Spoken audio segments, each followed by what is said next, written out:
December 17th, 1944. It is just past midnight in the frozen forests of Belgium. Snow is falling hard, burying the narrow roads of the Ardennes under thick sheets of white. A single military truck growls through the storm, its engine straining with each icy mile. Inside the cab, a driver grips the steering wheel so tight, his knuckles have turned white. His windshield wipers thump rhythmically, struggling to keep up with the blizzard. He is lost. Somewhere behind enemy lines, perhaps. His map is useless now. Ripped at the edges, soaked with sweat, smeared with dirt. Road signs are gone or twisted. Radio silence has been ordered. His unit does not know where he is, and he has no idea where the front line really begins or ends.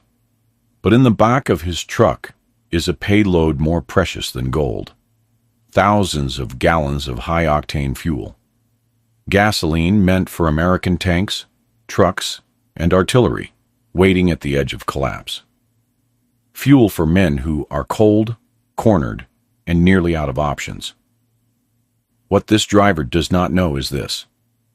If he turns back now, if he runs out of fuel himself, or if he is captured, then the German army, yes, the last desperate push of Hitler's elite panzer units, may break through the Allied front.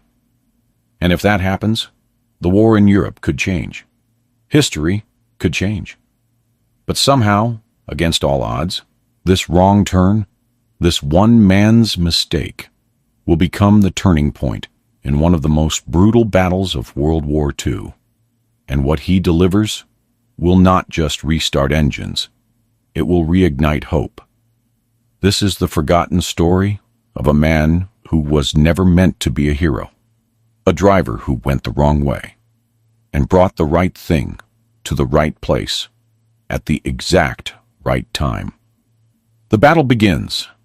Hitler's last gamble, the Ardennes, a forested stretch of hills, rivers, and icy ravines along the border of Belgium and Luxembourg.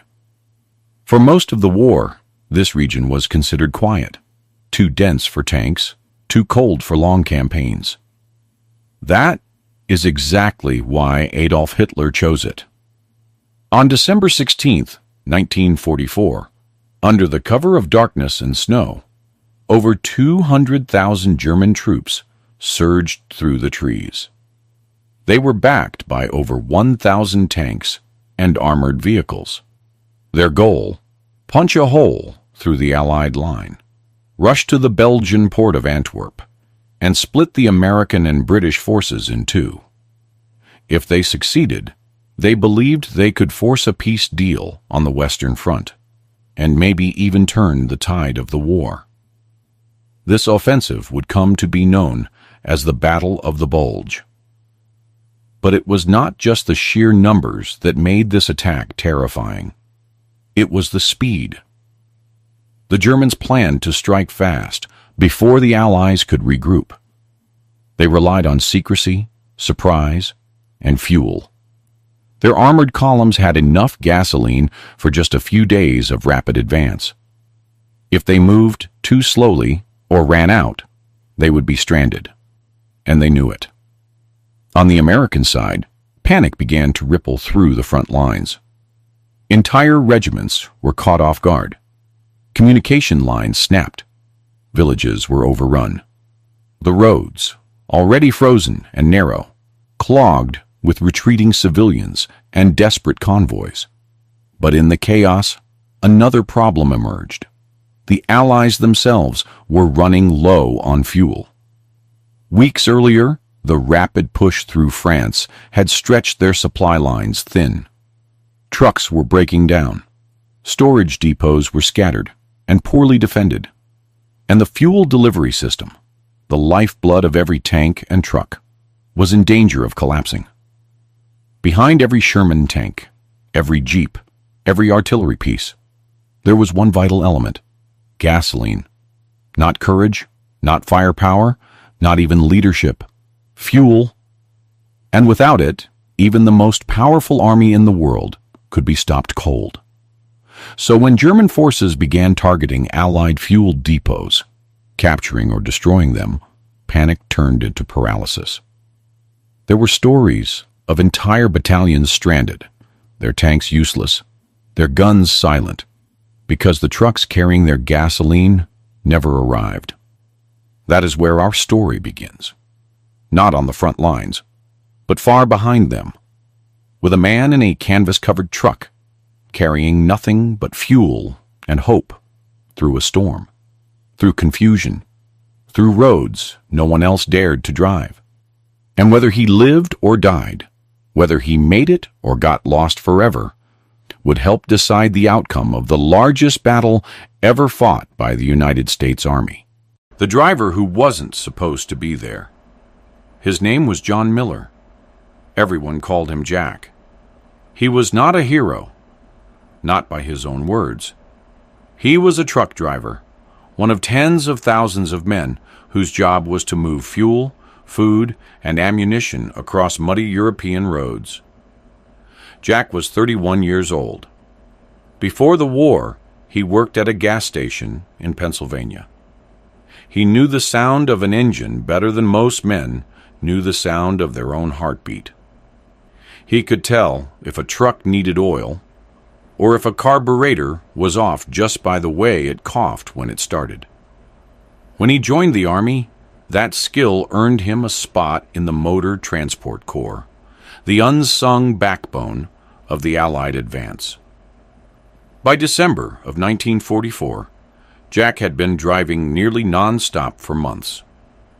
From Normandy to the Siegfried Line, he had hauled barrels of fuel across bombed-out bridges and through villages that no longer existed. He had seen burned-out tanks, columns of smoke on the horizon, and faces of civilians who no longer had homes. But through it all, he kept driving. That was his mission. Fuel was life. Every drop that reached the front meant another tank that could move, another gun that could fire, another life that might be saved. And so, when Jack received the order that cold December morning to deliver a full load of high-octane gasoline to an armored division near the town of Stavelot, he did not hesitate. He checked his tires. He cleaned his windshield. He tied his scarf twice around his neck, knowing how cruel the Ardennes wind could be. Then he climbed into his truck, turned the key, and listened as the engine rumbled awake. The road ahead was supposed to be simple. A 3-hour drive, 2 checkpoints, 1 delivery.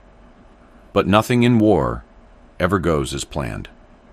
The German offensive had already thrown the entire region into chaos. Road signs were missing, or deliberately switched by enemy commandos, disguised as American soldiers. Radio lines were jammed, and supply maps, printed weeks before, no longer matched the reality on the ground.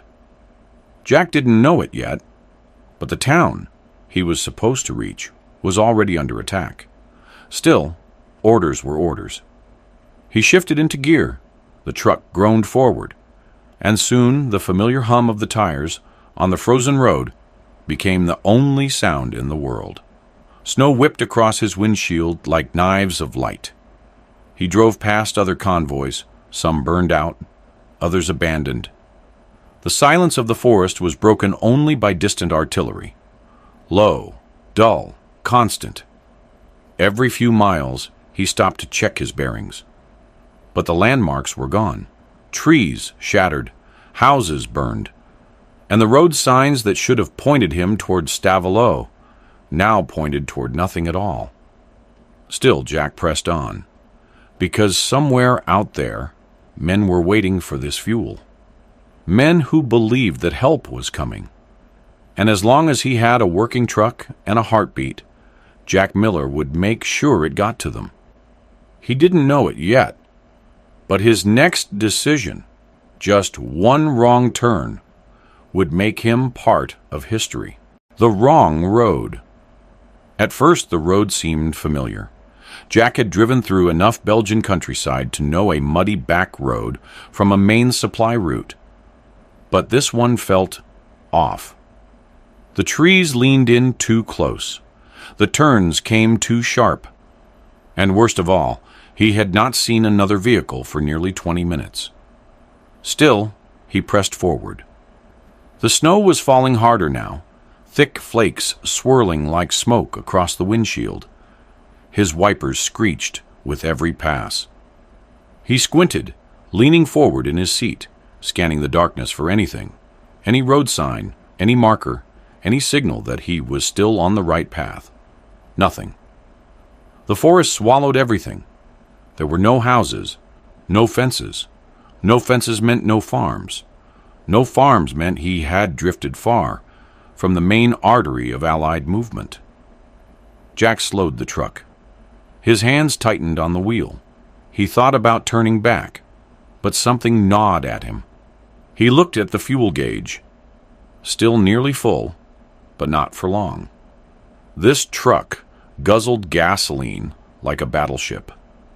And out here, alone in the snow, running out of fuel, was the same as signing your own death certificate.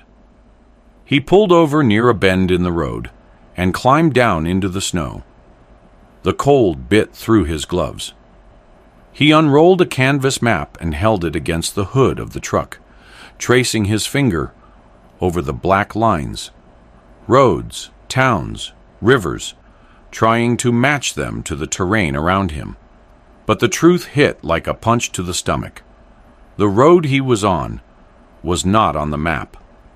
He stood there, staring at that empty stretch of snow-covered dirt, as a terrible realization settled into his bones. He was lost. And worse, he might be lost inside enemy territory. Jack turned, scanned the tree line, and then slowly walked around to the back of the truck. He placed a gloved hand on the side of the fuel tank. It was warm, alive. Thousands of gallons of high-octane gasoline sat just behind that steel wall. He was hauling the exact thing the Germans were running out of.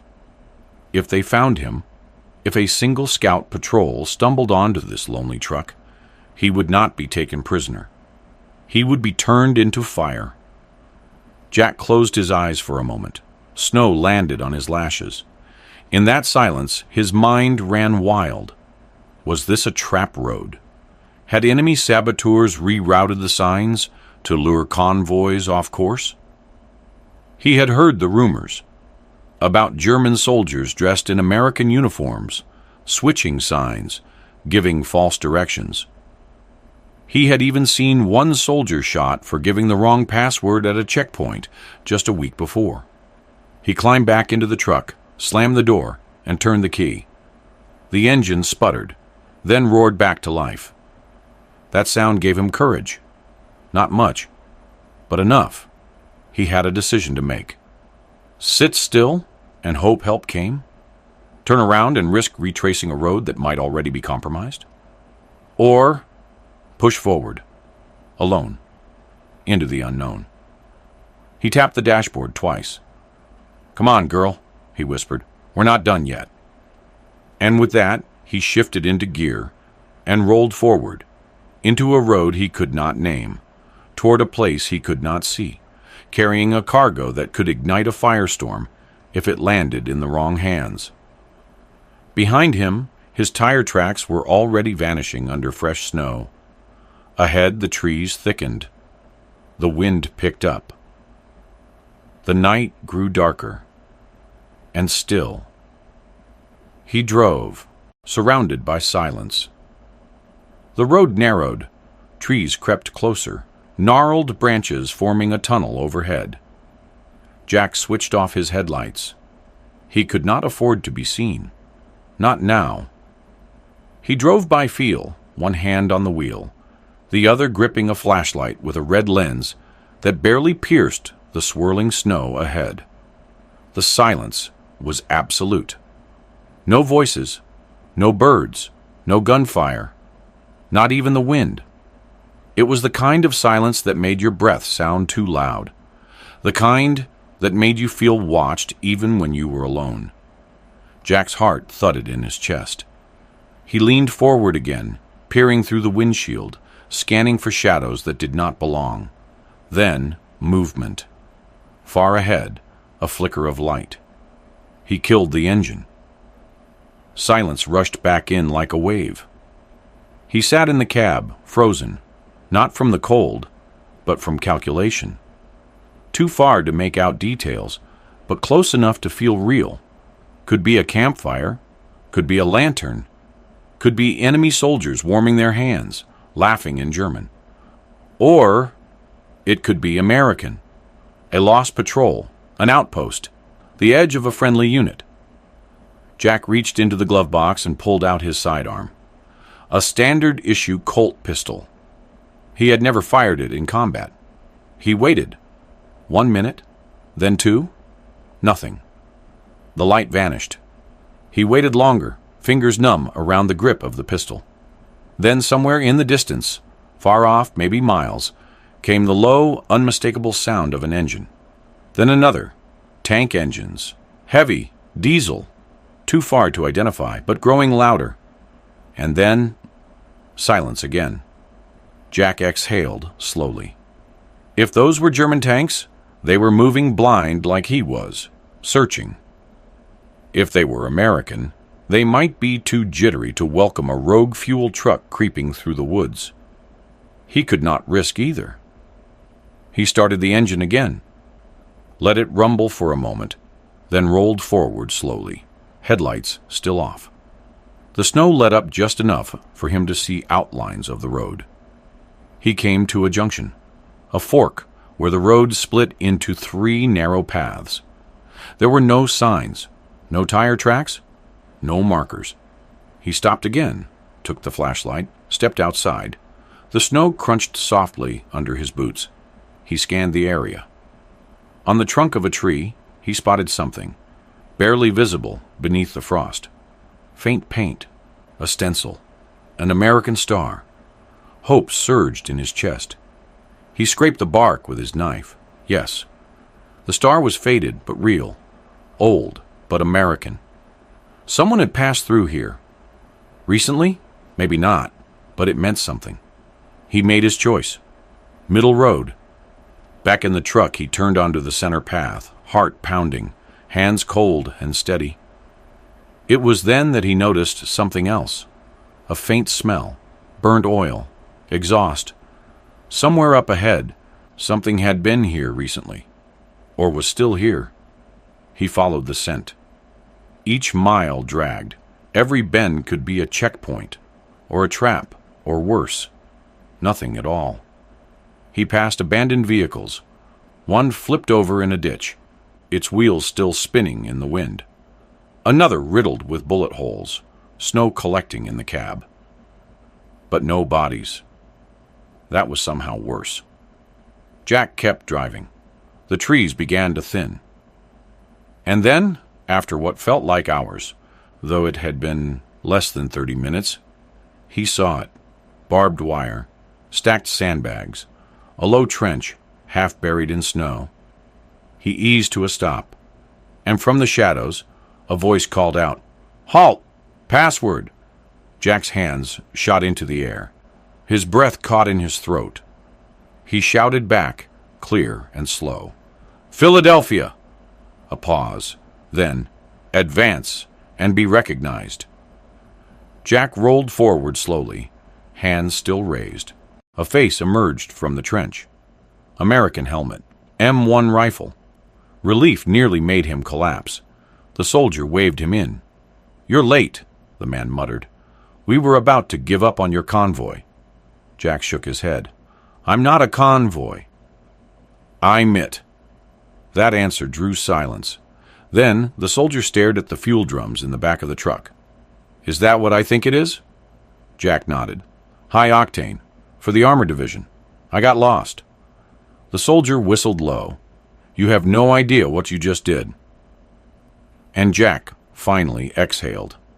He had no idea. Not yet. But the fuel in his truck had just reached the last position, still holding in that sector.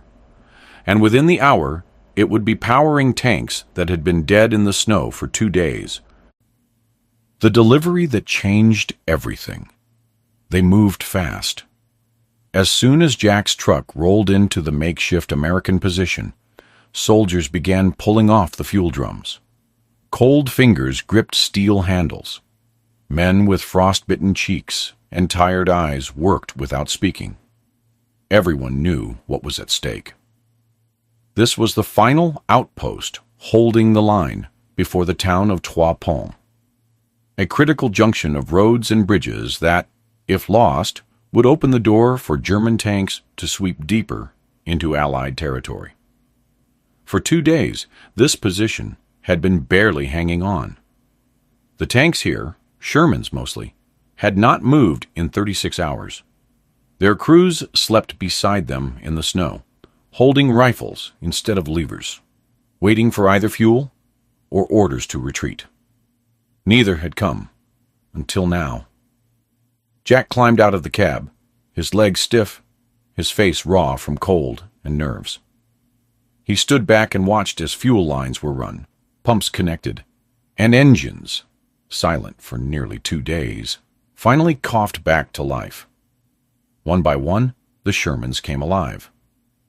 The rumble of their engines broke the silence like thunder. Smoke belched from exhaust pipes. Turrets swiveled. Machine gunners climbed into position. A young lieutenant approached Jack, holding a clipboard with a trembling hand. "You came alone?" he asked. Jack nodded. The officer looked back at the truck, then at the tanks now rolling forward into battle. "That's impossible," he said. But it was not. It had happened. And it was just in time. Within the hour, German armored units from Kampfgruppe Peiper, some of the most brutal and determined in Hitler's arsenal, were spotted moving toward the position. They had already taken Stavelot. They were hungry for fuel, desperate to break through. And they had no idea the Americans had just been refueled. The Shermans rolled out of the tree line, engines howling, tracks crushing frozen mud beneath their weight. They flanked the road, set up ambush points, and waited. When the Germans came, expecting silence and surrender, they were met with fire. Shells burst from tank barrels. Machine guns roared from every hill. The enemy, stunned by the sudden American resistance, fell back in confusion. The fuel Jack had delivered gave those men mobility. It gave them defense. It gave them life. It also denied the Germans the one thing they needed most, fuel of their own. You see, Hitler's entire gamble in the Ardennes depended on speed. Without surprise, without momentum, the German advance would stall. And when it stalled, it would die. That day, it began to die. Historians now agree. That engagement, small as it was, helped prevent Kampfgruppe Peiper from reaching the fuel depots at Trois Ponts and Spa. And without fuel, the German spearhead ground to a halt in the snow. They abandoned their vehicles. They tried to escape on foot. Many were captured. Some froze to death where they stood. Jack Miller never fired a weapon. He never gave an order. He never even left the supply route, at least not on purpose. But the fuel he delivered, at the right moment, in the right place, turned the tide of a critical corner of the battle. He spent the night at the outpost, sleeping in the cab of his truck. When he woke up the next morning, an officer shook his hand and told him something he would never forget. "You saved a battalion," the man said. "You just don't know it yet." Jack never talked much about that day. After the war, he returned to Pennsylvania, married, had 2 sons. Drove trucks again, this time with no snow, no gunfire, no risk of ambush. He never asked for medals. He never claimed to be a hero. But the records are there. Fuel was delivered. Tanks were refueled. A line was held. And that changed everything. The collapse of Hitler's final offensive. By the morning of December 19th, the German war machine was already slowing. It had started with fury. 200,000 soldiers. Over 1,000 armored vehicles. They struck the Ardennes like a hammer, punching a deep bulge into the Allied front line that gave the battle its name. But the hammer had no handle, no logistics, no resupply. Because despite the initial success, despite the panic, the fog, the chaos, Hitler's last gamble had one fatal flaw. It depended entirely on stolen fuel. The German High Command knew it. They had calculated every mile, every gallon. They had enough fuel to get their tanks to Antwerp, but they did not have enough to get them back. Their only hope was to capture Allied fuel depots along the way. Depots like the one near Trois Ponts. Depots that were now heavily defended, because one American driver, against all odds, had arrived in time. Without that fuel, German panzers began to stall. Tanks stopped dead in the snow. Crews abandoned them and continued on foot. In some places, vehicles were blown up by their own commanders to avoid capture. By December 22nd, the elite Kampfgruppe Piper, the spearhead of the German advance, was surrounded. They had run out of fuel. They had run out of food. They had run out of time. In total, they abandoned over 100 tanks and armored vehicles. Piper himself escaped on foot with just a handful of men. The rest were captured, killed, or scattered. The dream of splitting the Allied forces was over. Meanwhile, across the front, American resistance stiffened. Fuel arrived. Artillery found its voice again. Tanks rolled back into position. Paratroopers in towns like Bastogne, once cut off, held their ground until reinforcements could break through. And though the battle raged into January, the momentum had already shifted. The German army would never again launch a major offensive in the West. In the cold silence of the Ardennes forest, the final hope of Hitler's regime froze to death alongside his tanks. And part of the reason, just one part, small but undeniable, was a single truckload of fuel that got where it needed to be. Delivered not by a general, not by a strategist, but by a man with frostbitten hands and a stubborn belief that the mission still mattered, even when the map stopped making sense. That is the part most history books forget. Because history often talks about battles in terms of flags and arrows, of generals and orders, of treaties and turning points. But the Battle of the Bulge was not just fought by men in war rooms. It was fought by cooks, by radio operators, by medics, by fuel truck drivers who chose to go forward, even when everything told them to turn back. Jack Miller was one of them. And while his name might not appear in strategy reports or battlefield briefings, his impact is written in the machines that moved, the guns that fired, and the men who lived to fight another day. Sometimes war is not won in a grand charge or a brilliant maneuver. Sometimes it is won because a man refuses to stop driving. The Forgotten Soldiers. When the Battle of the Bulge finally ended in late January of 1945, more than 1 million men had fought in the forests of Belgium.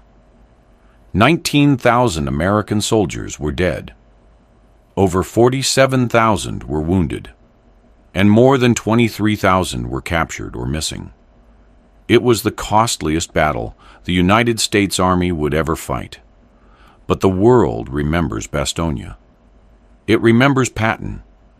It remembers the siege, the snow, the stubborn defense. Few remember the fuel trucks. Even fewer remember the names of the men who drove them. But behind every victory, there are shadows. Men who did not pull triggers, but pulled weight Men who did not charge, but endured. Men who never stood in front of cameras or saluted on parade grounds, but who changed the course of history with nothing but perseverance. Jack Miller was one of those men. When he came home in the spring of 1945, no one met him with banners, no reporters, no interviews. He stepped off the train in Harrisburg, Pennsylvania, carrying a duffel bag and a limp in his right leg from weeks of cold weather exposure. He kissed his wife. He held his newborn son for the first time. Then he got a job driving delivery trucks for a hardware company. For decades, he never spoke of what happened that winter, not out of shame, but because no one ever asked. To him, it had just been a bad drive in a snowstorm. But he had kept going. That was enough. And maybe that is what heroism really looks like. Not medals, not speeches, just one man making a hard choice and not turning back. Years later, when his grandson asked him about the war for a school project, Jack finally told the story: the fuel, the wrong turn, the standoff at the trench. The boy, wide-eyed, asked him, "Did you know you were saving people?" Jack had just smiled and said, "I just knew they were waiting." That was it. No drama, no embellishment, just truth. And it is a truth that matters. Because war is not only won by heroes, it is won by people who show up, who keep their word, who drive when the road is gone, who deliver something important when it matters most. The forgotten soldiers are not truly forgotten, not if we remember what they stood for, what they carried, and what they refused to let go of. Even in the darkest night, Jack was not alone. There were thousands of Jacks, mechanics who fixed engines in the snow without gloves, cooks who warmed food on shattered stoves, medics who crawled through shell fire to reach the wounded, clerks who typed supply manifests through tears. They are the lifeblood of every army, and every victory stands on their shoulders. So when we tell the story of the Battle of the Bulge, let us remember not just the commanders and the battlefields, but the drivers in the dark, the ones who got lost and kept going. Because sometimes saving the world comes down to something as simple as refusing to stop. Jack was not a hero because he got it right. He was a hero because even when he got it wrong, he kept going. That is what makes his story timeless. It is the paradox of courage. Sometimes the path that saves everything is the one you were never meant to take. And sometimes it takes a wrong turn to find your way into history. Today, there is no statue of Jack Miller, no memorial plaque along that forest road. The fuel drums are long gone.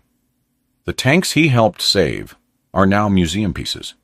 And the soldiers he reached, those who lived, have grown old or passed on. But his legacy remains, not carved in stone, but carried in principle. What about you? If you were in that cab, cold, lost, afraid, what would you have done? Would you have stopped? Would you have turned back? Or would you have kept going? Because sometimes history does not need a hero. It just needs someone who refuses to quit